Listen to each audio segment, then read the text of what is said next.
What's going on, everybody? Hope you're all having a fantastic day today.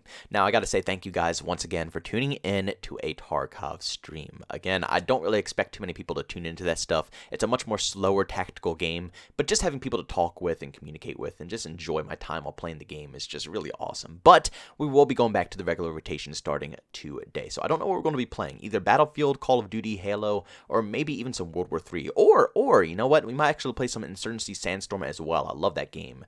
But, you know what? We'll find out. If you guys want to be a part of the stream, though, and join the family, it's a bunch of fantastic people over there. By all means, go down to the link in the description. Also, Happy New Year, guys. Thank you so much for having a fantastic 2021 with me. The channel's growth was just absolutely insane. I did not expect to hit anywhere close to where I did.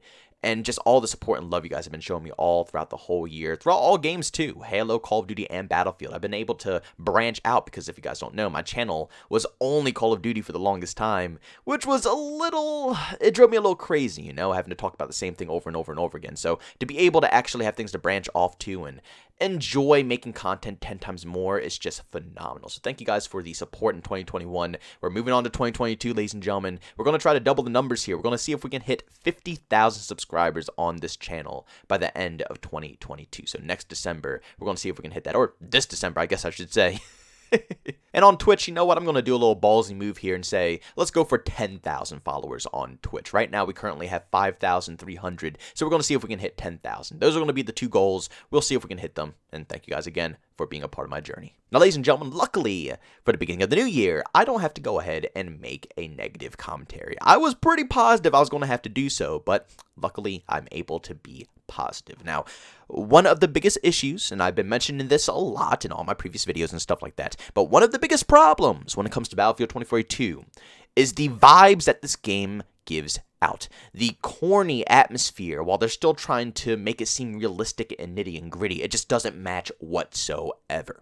Now, if you guys don't remember my video from a little while ago, EA has hired one of the head guys from the Halo franchise who built the Halo universe. And for those who don't know, the Halo universe is probably one of the best universes out there to be a part of. It's just phenomenal. The lore is great, and the vibes of the game itself have always been perfection. Yes, a few games have been here and there, on and off, but at the end of the day, Halo is typically a banger. Maybe not 4, maybe not 5, but typically, it's pretty darn good. And EA hired the person who was the head of all that stuff and put him on Battlefield specifically.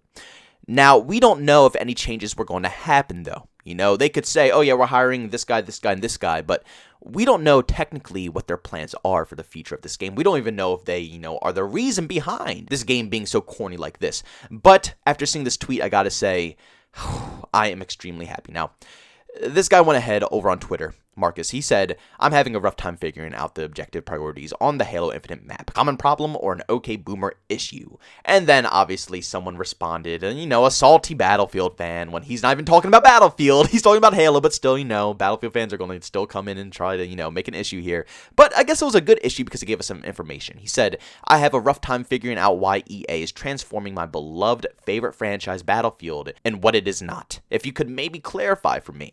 And he responded. He said, I'm figuring that out myself, then planning to fix things. Now, this to me personally is fantastic because it confirms one thing and one thing only. This isn't the direction that all the new people who've been hired onto this game want to go. You see, I was worried that EA hired these individuals like Marcus and Vince Impella to come in and push the agenda that they're trying to make here. But it seems that my theory is completely wrong. The correct theory is that they were hired by EA to make their current agenda better. This right here is all I wanted to see. My brain was slowly convincing me that the devs didn't care. They were pulling a Call of Duty where they set something up and they're only going to push with that one direction, and that the community was never going to be heard. And that all these memes and jokes and rants about these operators saying stupid things and just looking absolutely ridiculous and just taken away from the core Battlefield vibes, I thought it was just an us thing, a community thing. But to see an individual who specializes in creating an atmosphere for specific games say that he is specifically trying to figure it out himself as well, and to know that we aren't the only ones thinking this, it feels amazing. Like I said, I thought I was going crazy. I thought we were all going crazy, just screaming at a wall. In reality, DICE thought there was nothing wrong, and we were just sitting here, like, complaining about, I guess, nothing. But it's great to see that someone else agrees, and he's also planning on fixing it. Now, I don't know if he's talking about fixing it in future games, future Battlefield titles, or something of that sort, or if he's talking about fixing the current game that they have right here. But I think they're talking about the current game. Battlefield goes on for a while. We're going to have Battlefield 2042 for at least a couple of years, maybe even a few years, even though EA has hinted that they want to bring out a live service game that lasts for, 5, 6, 7 years. I don't think it's going to happen. I truly don't. I think that Battlefield is going to keep the same exact cycle, just like how Call of Duty likes to milk their cow. EA also likes to milk the Battlefield cow every once in a while. And the only way for EA to actually milk that cow is if they go ahead and fix the current game, because clearly by the drop of player counts and the horrible performance of the game itself and the god-awful launch, I think it's clear as day that this game is not too successful right now. Even Vanguard, which didn't release in a very amazing state at all either, is doing phenomenal at the moment. Same thing with Halo Infinite, which did release in a good state though. So I can't really compare that game because that's the only AAA developed game, the only one that can release in good shape. Come on, man. Come on. Seriously, that's so annoying. But back to what I was saying. EA sees this. They know this. And in order for them to bring in more income off of this game, they're going to have to fix this.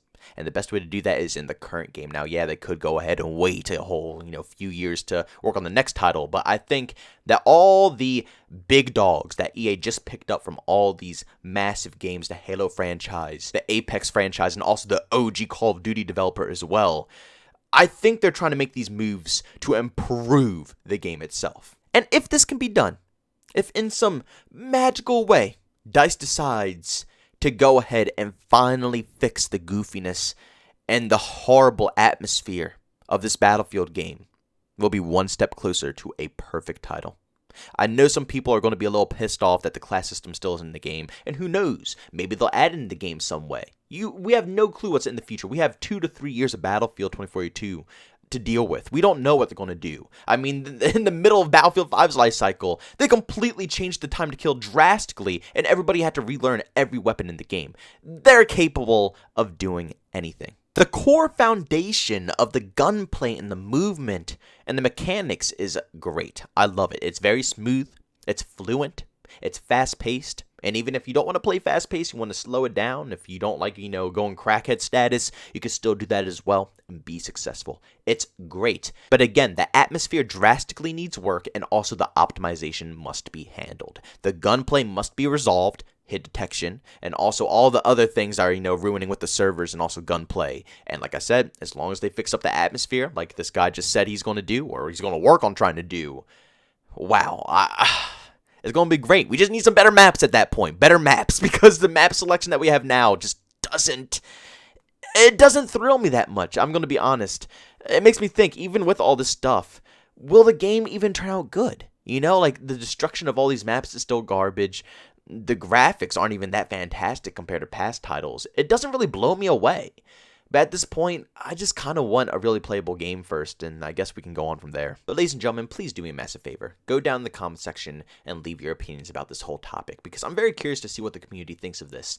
Do you guys believe this statement, or do you guys think it's not going to do anything for the future of this franchise? Because we've seen a lot of stuff like this in the past from different companies, and then they never, ever fulfill their promises. But seeing someone who is the head of the Halo scene, obviously a franchise that is very iconic in gaming history, I don't think this man is messing around. I think he means business. And when he says that he's going to try to fix this up and make it feel more like, a real military shooter or something of that sort at least, I'm curious to see what direction he takes, because, again, like I said, I like the Apex-style movement and gunplay and all the other style things like that. But at the end of the day, I want it to still feel like I'm on a battlefield, and this game just doesn't do it for me. Ladies and gentlemen, thanks so much for checking out this video. If you enjoyed it, make sure to leave a like. Bums, I hate it. Leave a dislike. Also, if you're brand new, enjoy the content, don't forget to subscribe and hit that notification button. Also, want to chat with me, there's 2 ways to do so. I have a Twitter and a Discord. Both those links are down in the description. And also, want to catch me live streaming some video games I do over on Twitch. Link that's in the description as well. Guys, thanks so much for tuning in. See you on the next one.